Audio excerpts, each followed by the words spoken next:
Welcome back to Weekend Warrior Minis. Today, we're going to be talking about commission painting, which is probably the only way that you can make Warhammer even more expensive. So why even talk about commission painting? Well, I personally am a commission painter, and well, who doesn't like talking about themselves? But the main reason is I feel like there's a lot of questions for both painters and people who do commissioning about the whole subject. So I hope this video answers some of those questions. Personally, I really can't tell you how many times I've questioned myself doing commissions. I mean, there's a lot of complicated stuff involved with commission painting. Things kind of get weird, especially when money's involved. No, fuck you and I'm paying. Fuck you, you're not paying, I'm paying. Yeah, we'll see. Yeah, we'll see. Yeah, we'll see. Yeah, we will see. People who commission stuff, well, they don't want to get screwed over and get a bad product. And the people who, do the painting don't want to make people angry, usually, unless they're not a good person.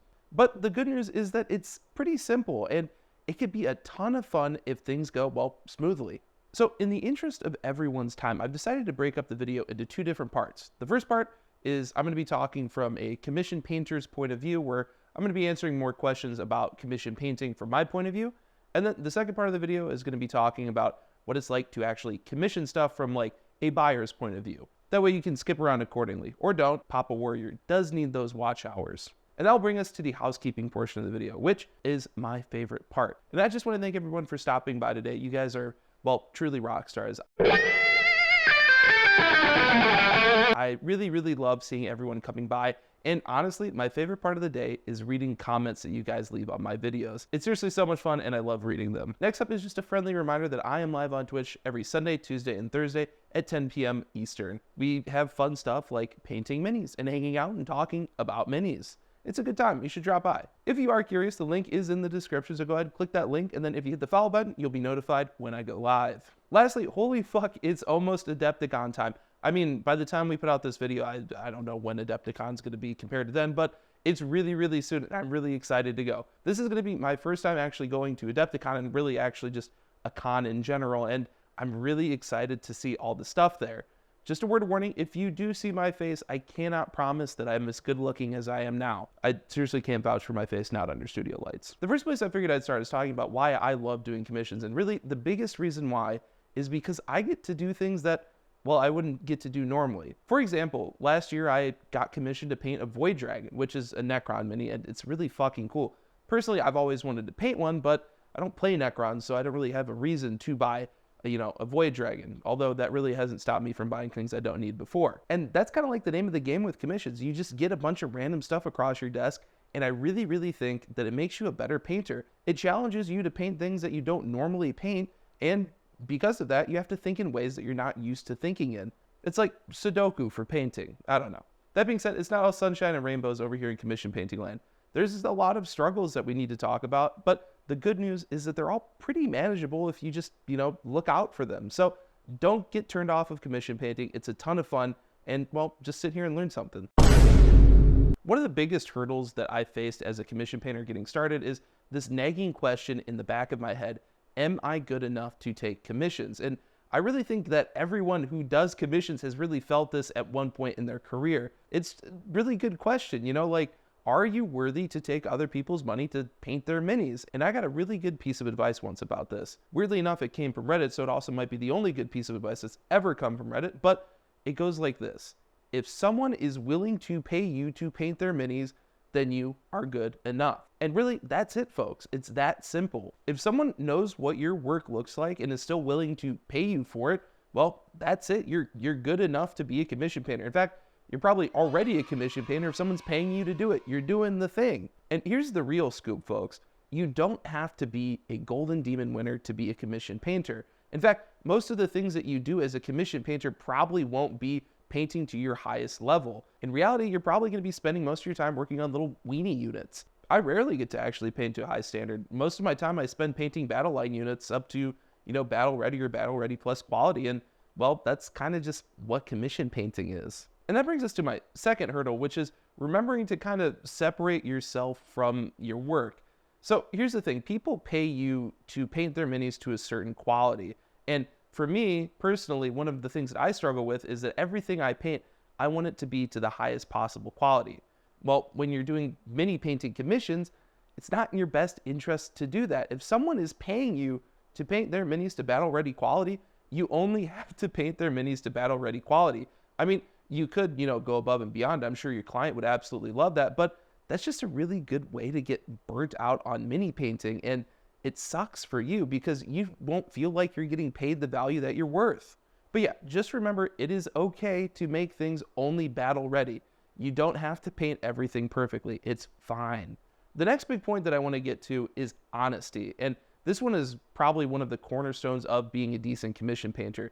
You need to be honest with yourself about what your skill level is. So here's the thing. If someone comes to you asking you to do non-metallic metal and you've only ever pulled it off once in your entire career, well, it's probably not a good idea to tell them that you can paint their mini with non-metallic metal. If you can't consistently guarantee quality with a technique, don't say that you can do it. Otherwise, you're going to end up disappointing your client and creating, well, a not so good situation. Just be honest with yourself. It's okay to say you can't do something. Just be honest, tell your client what you can do, and move from there. Trust me, it will save you a lot of heartbreak in the future. Your client's not going to be happy if you hand them a piece with non-metallic metal that looks like dookie on it. They're not going to like that. The last thing that I want to talk about from a painter's point of view is pricing. And this is the hardest part about the whole thing, at least it was for me. Pricing is a kind of a very uncomfortable balancing act between, wanting to get paid a proper amount of money for your time and also not scaring the hose with big numbers. The only piece of advice that I can really give you is be confident and firm in your numbers. If you throw a number out there and your client thinks that's too much, justify yourself. Be able to explain to them why you cost that much to hire. Show them pictures of your work. Tell them how much experience you have.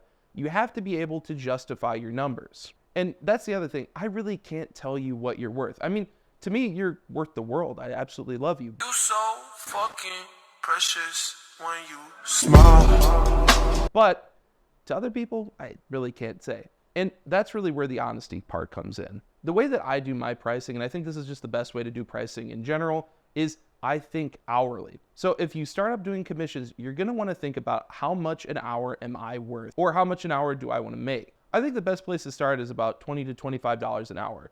You can raise that higher or lower depending on what you think your skill level is, but I think that's a good place to start. The other thing that you're going to want to get really good at is estimating how long it's going to take you to paint something. When a client comes to you with a project, you want to be able to look at it and be like, all right, that's going to take me, 10 hours to paint. And then you can give them a good quote based off of that. The better at this that you get, the more accurate that your pricing is going to be for you and your client, which just makes everyone happy. And that brings us to the second part of the video, stuff that you want to know if you're going to commission someone for your minis. First off, let me just say this, and I think this is an important thing to say. There is absolutely no shame in getting your minis commissioned to be done. Everyone is busy, everyone has different time, everyone has different lives. So if you feel like you need to commission your minis to, get them done, that's totally fine. And also, it's completely cool to say that you have a specific vision in your mind and know that you can't get that down on a mini and ask someone else to do it. There's zero shame in it. And I'm not just saying this as a commission painter, I'm saying this as a busy person myself. And that brings us to our second topic, which is the cost. Look, it's no secret that getting commissions done is expensive. It takes a long time to paint minis like we just discussed. And well, you're probably going to be looking at least the box price plus half. So if you buy a $60, box of minis, you're probably looking to spend about $90. But is it worth it? I really can't answer that question for you. For some people, it's 100% worth it and they absolutely love it. And others, well, they think it's way too expensive and they'd much rather do painting themselves. But what I can tell you is that you're probably not getting ripped off. Pending your artist isn't some Ebenezer Scrooge type dude, you're getting what you paid for. The reason it's probably so expensive is the same reason you came to get your minis commissioned in the first place. It takes a fuck ton of time to paint minis. And in addition to that, you're not just paying for the artist's time, you're also paying for the artist's experience. For example, think of it like this. Look, it may only take me an hour to paint a Space Marine, but think about how many hours of time and practice it took me to be able to do that to this quality. The bottom line is, yes, it's expensive, but here's the thing. As commission painters, we want your business. We don't want you to leave feeling like you just got fucked. We both need to be satisfied with the whole thing. Otherwise, I feel like you're mad at me, and that's going to keep me up for nights on end. The last thing that I wanted to touch on from the commissioning side of things is be involved with your commission. Remember that these minis, even though you're handing them off to be painted, they're still yours. So get involved, tell us about the lore behind your minis. We want to know all this stuff because when you do tell us this stuff, it allows us to make better painting. When we know exactly what you want, we're able to closely align the painting with that, and you'll probably walk away feeling happier. And well, I get that, you are hiring us to paint stuff. It's a little discouraging when somebody gives you a project and is just like, yeah, I don't know, do whatever with it. Just remember, the more information you give us, the better it's going to be and the cooler you're going to think it is in the end. And the more fun that I'm going to have working on it. And when I have fun, I do my best work. So get into it, have some fun, get engaged, and well, let us know. Anyways, that will do it for this episode of Weekend Warrior Minis. If there's one piece of advice that I could just give you that you walk away with and keep forever, it's that communication is the most important part of the whole process. You need to be able to tell each other what your wants and needs are, both as an artist and as a person getting their stuff commissioned. It's the absolute foundation of the whole process. If you guys can't communicate well, then you're not going to end up with a product that you're probably going to like. And that goes for both sides of things. Really, I can guarantee that as long as you're communicating, nothing bad will happen. Unless some really weird shit happens. Then in that case, I'm not liable. I'm not a lawyer. Don't listen to me. But yeah, that will do it for today. If you like the video, please like and subscribe and comment your stories about commissions or just get otherwise engaged. Reach out. I'd like to hear from you. And as always, the only bad mini is an unpainted mini.